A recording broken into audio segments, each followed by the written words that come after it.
Hello and welcome to the Joe Ligato Show. I'm your host, Dr. Joe Ligato, and today we're going to be reading an article from CNBC and providing commentary on Wall Street has purchased hundreds of thousands of single-family homes since the Great Recession, and here's what that means for rental prices. So, on this channel, we believe that oligarchs, the banking cartels, completely control America, and we're seeing that people are getting pushed out of being able to afford to live all across America.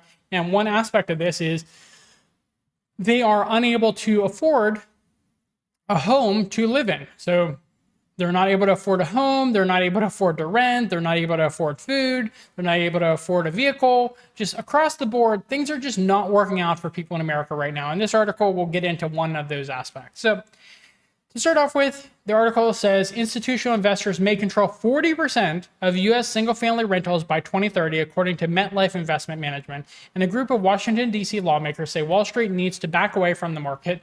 I doubt they're going to do that. So in other countries, such as China, homes are for living. That's actually like a quote. They say homes are for living, not for like renting, not for like storing assets. And so there, the vast majority of people own their own home. My generation, the millennial generation, if I grew up in China, I would own a home by now. That's how things work in China, where homes are for living. It's personal property, not private property. And maybe we could go over that in another video. I think it's actually a very important distinction. But in America, nearly half of homes are owned by the mega corporations, the oligarchs, the banking cartels. It's an embarrassment. I don't know how else to put it. If you are an American, you should be upset and you should be ashamed that that is what your country stands for at this point. It stands for oligarchs. All right, so moving on. What we're saying is don't have private equity buying up single-family homes. Representative Kana, a Democrat representing California's 17th Congressional District. Kana is the lead author of the Stop Wall Street Landlords Act of 2022. And so they pay lip service to stopping these things, but at the end of the day, politicians on both the Republican and Democrat sides, they absolutely support all of this garbage. They absolutely support the oligarchs because it's the oligarchs that give them a ton of money. I mean, you see people who have a six-figure salary, having eight-figure net worth because of the fact that they just get a ton of money under the table from these organizations. So politicians in America, no matter what party they stand for, they are bought and paid for by the oligarchs. So he goes on to say, what's outrageous is your tax dollars are helping Wall Street buy up single-family homes. Yeah, that's exactly the case. The government, all the laws work against the average person, and they work for the mega corporations that lobby for those laws. The single-family rental industry got its start with government backing in the fallout after the 2008 financial crisis. It was that rare opportunity that attracted the institutions to build a portfolio out of these foreclosed properties. Stephen Zhao, an assistant professor of finance and managerial economics at the University of Texas at Dallas, said, okay, single-family rental industry got its start with government backing in the fallout after 2008 financial crisis. So there's so many things that happened after that last recession. I think the rest of the world recognized that the United States will do a lot of things, take on all of the benefits, and then push off all the risks onto the rest of the world. And so we're seeing that the 2008 financial crisis is where a lot of the problems ended up coming from.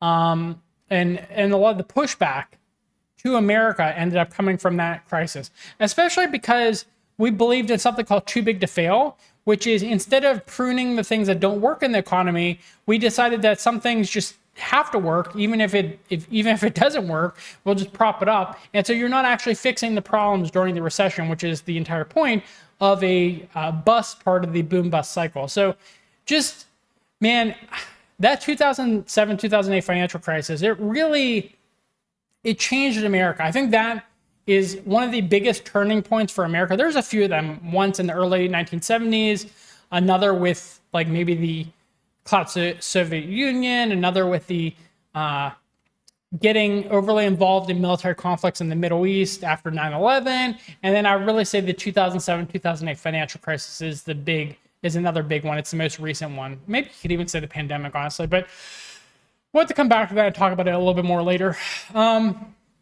Since the early 2010s, Tricon residential Progress Residential, America's Homes for Rent, and Invitation Homes have each bought thousands of homes. They've also added to the housing supply in some cases with built-for-rent communities. Okay, some of these companies are financed by private equity firms such as Blackstone and investment managers such as Pretium Partners. So Blackstone, just like BlackRock and Vanguard and State Street and all of them, they are all Zionist owned. So I'm not going to comment anymore on that. I'm just going to point that out there. It's almost a captive market, said Jordan Ash, Director of Labor, Jobs, and Housing at the Private Equity Stakeholder Project.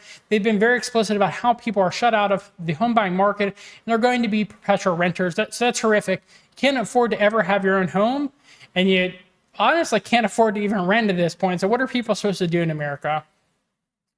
Okay, so they talked about fierce housing inflation hitting many Sunbelt states, including Texas, Florida, and Georgia. So people are moving to these more conservative states because Democrat left-leaning states are just declining. Places like California, New York, they're in steep decline right now.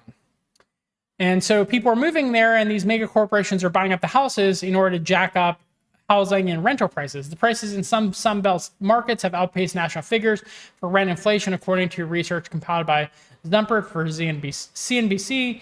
Between January 2020 and January 2023, rents for a two-bed detached home increased about 44% in Tampa, Florida, 43% in Phoenix, and 35% near Atlanta. That's compared with a 24% increase nationwide. That 24% is still huge, by the way. Industry advocates argue that they do not control enough market share to dictate prices in any market. That's ridiculous. They control at least 40%. Large institutions owned roughly 5% of the 14 million single-family rentals nationally in early 2022. I don't believe that. I believe it's far higher from everything I've seen. By 2030, the institutions may hold some 7.6 million homes, or more than 40% of the single-family rentals on the market, according to 2022 forecast by MetLife Investment Management. In the short term, however, some companies may retreat from the real estate market as correction concerns mount. You will see some selling by us, said John Gray, Blackstone's chief operating officer, in a December 2022 interview with CNBC. So, yeah, I talk about this nonstop, but at its very core, if you want people to have the opportunity to be successful, then you have to offer them the basic necessities of life. And I say those basic necessities are things like food, water, shelter, having an opportunity for an education, having healthcare so you can survive long enough to make something of yourselves. I mean, these are investments and they should be free. I know my libertarian friends do not like the term free, but they should be free in the sense that they are subsidized by the government, because the government is supposed to create this ecosystem that creates equal opportunity for people. And so those kind of core necessities are what's necessary in order to create equal opportunity for everyone so that they can compete and can figure out where they are in terms of their ability to contribute to the nation state as a whole. And so this is one aspect of the banking cartels, of the oligarchs, of the mega corporations controlling people in such a way that they're not even getting the bare necessities they need to have an equal opportunity at life. And so that's what we'll leave you with on this channel.